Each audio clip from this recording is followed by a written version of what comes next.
الحمد لله رب العالمين والصلاة والسلام على سيد الأنبياء والمرسلين أما بعد فأعوذ بالله من الشيطان الرجيم بسم الله الرحمن الرحيم الصلاة والسلام عليك يا رسول الله وعلى آلك وأصحابك يا حبيب الله. رب العزت جل وعلا سورۃ الحدید میں ارشاد فرماتا ہے لا یستوی منکم من انفق قبل الفتح وقاتل، کہ وہ لوگ جو فتح مکہ سے قبل ایمان لے کر آئے، خرچ کیا انہوں نے اور اللہ کی راہ میں جہاد کیا، وہ برابر نہیں. اولئک اعظم درجۃ من الذین انفقوا، یہ لوگ ان لوگوں سے، ان صحابہ سے بڑا درجہ رکھتے ہیں کہ جو فتح مکہ کے بعد ایمان لے کر آئے، انہوں نے اللہ کی راہ میں خرچ کیا اور اللہ کی راہ کے اندر جہاد کیا. یعنی صحابہ کرام علیہم رضوان بنیادی اعتبار سے ان کی دو قسمیں ہیں. ایک وہ قسم ہے کہ جو فتح مکہ یعنی مکہ فتح ہونے سے پہلے ایمان لے کر آئی، انہوں نے راہ خدا کے اندر مال بھی خرچ کیا، جانی جہاد بھی کیا، شہید بھی ہوئے. اور دوسرے وہ صحابہ کہ جو مکے کے فتح ہونے کے بعد ایمان لے کر آئے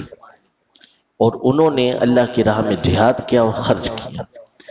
تو جو مکہ فتح ہونے سے پہلے ایمان لے کر آئے تھے، ان کا مرتبہ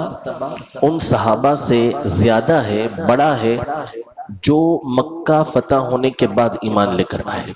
کیونکہ فتح مکہ سے قبل، مکے کے فتح ہونے سے قبل کے جو حالات تھے وہ زیادہ خراب تھے، مسلمانوں کو تکلیف زیادہ تھی، پریشانیاں زیادہ تھیں. اب اس حال میں ان کا ایمان لے آنا اور پھر اللہ کی راہ کے اندر جہاد کرنا، خرچ کرنا، یہ بہت بڑی بات تھی. تو اس لیے اللہ نے ان کے مرتبے دیگر صحابہ کے مقابلے میں بلند فرمائے. لیکن اللہ تعالی خود ارشاد فرماتا ہے کہ یہ فتح مکہ سے پہلے والے ہوں یا مکہ کے فتح ہونے والے،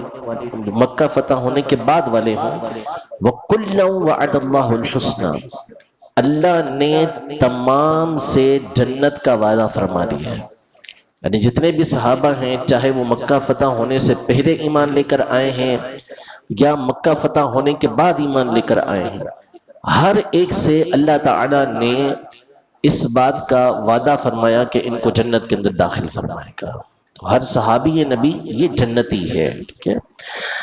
ایک اور مقام پر اللہ تبارک و تعالی سورۃ التوبہ میں ارشاد فرماتا ہے والسابقون الاولون من المہاجرین والانصار والذین اتبعوهم بإحسان رضی اللہ عنہم ورضوا عنہ وأعد لهم جنات تجری تحتها الأنہار خالدین فیہا ابدا ذلک الفوز العظیم. یعنی مہاجرین اور انصار میں سے جو لوگ ابتدا کے اندر ایمان لانے والے، شروع میں ایمان لانے والے ہیں، اور وہ لوگ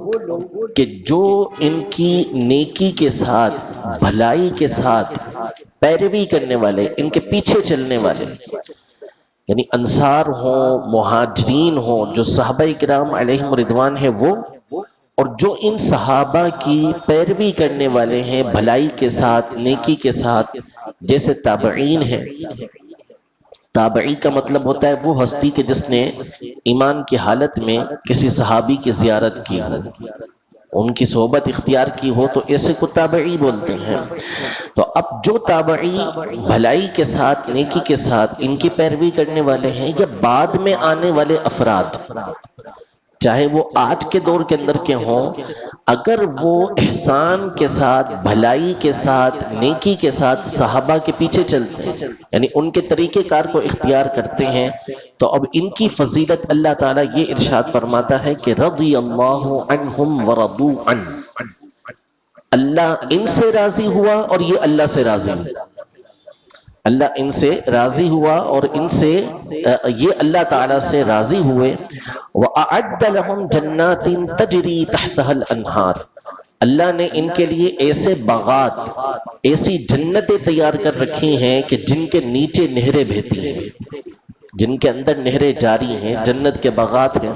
خالدین فیہا ابدا، ہمیشہ ہمیشہ اس کے اندر رہیں گے. اور یہ بہت بڑی کامیابی ہے، ذالک الفوز العظیم، بہت بڑی کامیابی ہے. تو اللہ جل شانہ نے تمام کے تمام صحابہ کرام علیہم رضوان کے بارے میں یہ مشتہ دیا، یہ خوشخبری دی کہ ان تمام سے اللہ تعالی راضی ہے اور یہ اللہ سے راضی ہیں. یاد رکھیے کہ ایک لفظ رضی اللہ عنہم، یہ جو ہم کہتے ہیں رضی اللہ عنہ، یہ عام طور پہ صحابہ کرام علیہم رضوان کے لیے بولا جاتا ہے. یعنی کسی صحابی کا ہم ذکر کرتے ہیں، جیسے حضرت ابوبکر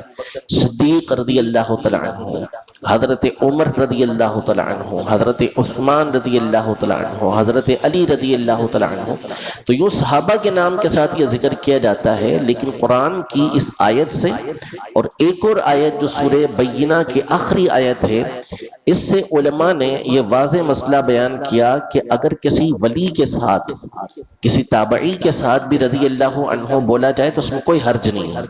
کیونکہ قرآن خود ارشاد فرما رہا ہے کہ جو صحابہ کی پیروی کرنے والے ہیں، نیکی کے ساتھ، بھلائی کے ساتھ ان کے پیچھے چلنے والے ہیں، رضی اللہ عنہم ورضوا عنہ، اللہ ان سے راضی ہوا اور وہ اللہ سے راضی ہوئے. بہرحال تو یہ صحابہ کرام علیہم رضوان، ان کے ساتھ رضی اللہ عنہ کہنا اور دیگر کے ساتھ رضی اللہ عنہ کہنا، اس میں فرق ہے. جب ہم کسی صحابی رضی اللہ عنہ کے ساتھ کہتے ہیں کہ رضی اللہ عنہ، رضی اللہ عنہ کا مطلب ہے اللہ ان سے راضی ہوا، اللہ ان سے راضی ہوا. تو اگر ہم کسی صحابی کے ساتھ بولیں گے تو اس کا مطلب ہے کہ ہم خبر دے رہے ہیں، بتا رہے ہیں کہ اللہ ان سے راضی ہو چکا ہے، اللہ ان سے راضی ہو چکا ہے، اللہ ان سے راضی ہے. اور جب ہم کسی صحابی کے علاوہ کسی اور کو یہ کہیں گے کہ رضی اللہ عنہ، جیسے مثال کے طور پر غوث پاک رضی اللہ تعالی عنہ کے ساتھ ہم کہتے ہیں رضی اللہ عنہ، تو اس کا مطلب ہے کہ ہم اللہ کی بارگاہ میں دعا کر رہے ہیں کہ یا اللہ ان سے راضی ہو جا، یا اللہ ان سے راضی ہو جائے. جبکہ صحابی کے بارے میں ہم کہیں گے تو اس کا مطلب کیا ہوگا کہ اللہ ان سے راضی ہوا. یہ فرق علماء نے ان دونوں کے درمیان بیان فرمایا. تو صحابہ کرام علیہم رضوان وہ ہستیاں ہیں کہ جن کے فضائل اللہ جل شانہ نے قرآن مجید فرقان حمید میں جگہ جگہ پر بیان فرمائے. بعض صحابہ کرام علیہم رضوان وہ کہ جن کی فضیلت میں پوری آیتیں نازل ہوئیں، کئی آیتیں نازل ہوئیں، جیسے حضرت ابوبکر صدیق رضی اللہ تعالی عنہ، حضرت عمر رضی اللہ تعالی عنہ، حضرت عثمان رضی اللہ تعالی عنہ، مولا کائنات مولا مشکل کشا رضی اللہ تعالی عنہ، ان کے بارے میں آیتیں باقاعدہ نازل ہوئیں. ورنہ تمام کے تمام صحابہ کرام علیہم رضوان کے بارے میں مختلف آیتیں موجود ہیں، جس میں سے دو میں نے آپ کے سامنے یہاں پر ذکر کی ہیں کہ ایک میں فرمایا وَكُلًّا وَعَدَ اللَّهُ الْحُسْنَى، کہ جتنے ہیں ان تمام سے اللہ نے حسنہ یعنی جنت کا وعدہ فرما لیا. اور دوسرے مقام پہ اللہ تعالیٰ فرماتا ہے کہ ان تمام سے اللہ راضی ہو گیا، یہ اللہ سے راضی ہوئے اور اللہ نے ان کے لیے جنت کے اندر جو ہے وہ نہریں جاری کی ہوئی ہیں جس میں یہ ہمیشہ رہے. نبی محترم شفیع معظم صلی اللہ تعالی علیہ وآلہ وسلم نے بھی اپنے صحابہ کرام علیہم رضوان کی فضیلتیں بیان فرمائی، جگہ جگہ پر فضیلتیں بیان فرمائی. فرمایا کہ میرے صحابہ کو برا بھلا نہ کہو، میرے صحابہ کو برا بھلا نہ کہو کہ تم میں سے کسی ایک کا احد پہاڑ کے برابر سونا خرچ کرنا، یعنی کسی کے پاس احد پہاڑ کے برابر سونا ہو، یعنی تقریباً 4.25 کلومیٹر یہ طویل پہاڑ ہے، 4.25 کلومیٹر اتنا بڑا یہ پہاڑ ہے کہ اس کے برابر کسی کا سونا خرچ کرنا اور میرے صحابی کا مد یا آدھا مد بولتے ہیں تقریباً یوں کہہ لیں کہ 900 گرام کو مد بولتے ہیں. 900 گرام وہ اللہ کی راہ کے اندر اناج خرچ کرے اور دوسری طرف کوئی شخص جو صحابی کے علاوہ ہو وہ پہاڑ کے برابر، احد پہاڑ کے برابر سونا خرچ کرے تو صحابی کا خرچ کرنا اس سے بہتر ہوگا، اس سے اولا ہوگا۔ اس لیے کہ علماء یہ ارشاد فرماتے ہیں کہ ان کو یہ فضیلت، ان کو یہ جو برکت حاصل ہوئی ہے، ہم کسی بزرگ کے چہرے کو دیکھتے ہیں جن کے چہرے پر بڑی نورانیت ہوتی ہے، روحانیت ہوتی ہے، تو دل میں ایک فرحت پیدا ہوتی ہے۔ جس کا دل اچھا ہو، دل ستھرا ہو، تو چہرے کو دیکھ کر ہمیں ایک فرحت حاصل ہوتی ہے، دل کے اندر روحانیت پیدا ہوتی ہے۔ تو جب ایک عام بزرگ رحمت اللہ تعالی علیہ کہ جن کو اللہ نے عبادت کی وجہ سے کچھ فضیلت عطا فرمائی ہے، ان کے چہرے کی برکتیں یہ ہیں کہ دل کی حالت کے اندر کچھ تبدیلی ہوتی ہے، تو تمام بزرگوں کے بزرگ، تمام نیکوں کے سردار نبی محترم صلی اللہ تعالی علیہ وآلہ وسلم کے چہرہ مبارکہ کا عالم کیا ہوگا کہ جب ان کی نظر، ان پر کسی کی نظر پڑے یا ان کی کسی پر نظر پڑے تو دل کے حالات کیوں تبدیل نہیں ہو جائیں گے۔ تو صحابہ کرام علیہم رضوان کو یہ جتنی فضیلتیں حاصل ہوئیں نبی کریم صلی اللہ علیہ وسلم کی زیارت کی وجہ سے حاصل ہوئیں۔ تو تمام کے تمام صحابہ کرام علیہم رضوان کی فضیلت نبی کریم صلی اللہ علیہ وسلم نے بیان فرمائی، لیکن کچھ صحابہ کرام علیہم رضوان وہ ہیں کہ جن کا نام لے لے کر نبی کریم صلی اللہ علیہ وسلم نے فضیلت بیان کی۔ بعضوں ساری امت کے لیے دعا فرماتے تھے حضور علیہ الصلوۃ والسلام، لیکن بعض صحابہ کرام علیہم رضوان وہ ہیں کہ جن کو نبی کریم صلی اللہ علیہ وسلم نے نام لے کر دعا دی۔ یعنی کوئی بزرگ رحمت اللہ تعالی علیہ، اللہ کے بہت بڑے ولی ہوں، وہ اگر کسی کو دعا دیں کہ اللہ تمہارا بیڑا پار کر دے، تو ہم کتنے خوش ہوتے ہیں کہ اتنی بڑی ہستی جو ہے وہ ہمیں دعا دے رہی ہے۔ تو کائنات میں، مخلوق کے اندر سب سے بڑی ہستی اگر کسی کو دعا دے تو کیا مقام ہوگا۔ انہی صحابہ کرام علیہم رضوان میں سے کہ جن کو نام لے کر نبی کریم صلی اللہ علیہ وسلم نے دعائیں دی، ان کی فضیلت بیان کی، حضرت سیدنا امیر معاویہ رضی اللہ تعالی عنہ کی ذات گرامی ہے۔ ان کا 22 رجب کو چونکہ دن ہوتا ہے تو چند فضیلتیں جو حدیث مبارکہ میں حضور اکرم صلی اللہ علیہ وسلم نے بیان فرمائی ہیں وہ میں آپ کے سامنے ذکر کرتا ہوں۔ نبی کریم صلی اللہ علیہ وسلم کے ساتھ سواری پر بیٹھنے کی کچھ صحابہ کرام علیہ رضوان کو سعادت ملی ہے، یعنی حضور علیہ الصلوۃ والسلام آگے تشریف فرما ہے گھوڑے پر، یا اس زمانے کے اعتبار سے خچر پر جو سواری ہوتی تھی آگے بیٹھے ہیں، اور بعض صحابہ کرام علیہ رضوان کو یہ سعادت ملی کہ وہ حضور علیہ الصلوۃ والسلام کے پیچھے بیٹھے۔ یہ بہت بڑی بات ہے، بہت بڑی سعادت ہے۔ علماء نے اس پر پوری پوری کتابیں لکھی ہیں کہ کس کس صحابی کو یہ فضیلت حاصل ہوئی کہ اس نے نبی کریم صلی اللہ علیہ وسلم کے پیچھے سوار ہونے کی سعادت حاصل کی ہے۔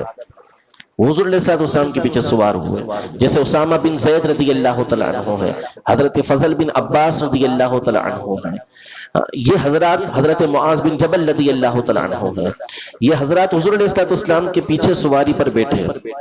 وزیر اعظم جا رہا ہے، آپ کو اپنی وی آئی پی گاڑی میں اس نے پیچھے بٹھا لیا، تو کم از کم بڑھاپے تک تو کوئی نہیں بھولے گا کہ میں وزیر اعظم کے ساتھ بیٹھا ہوا تھا۔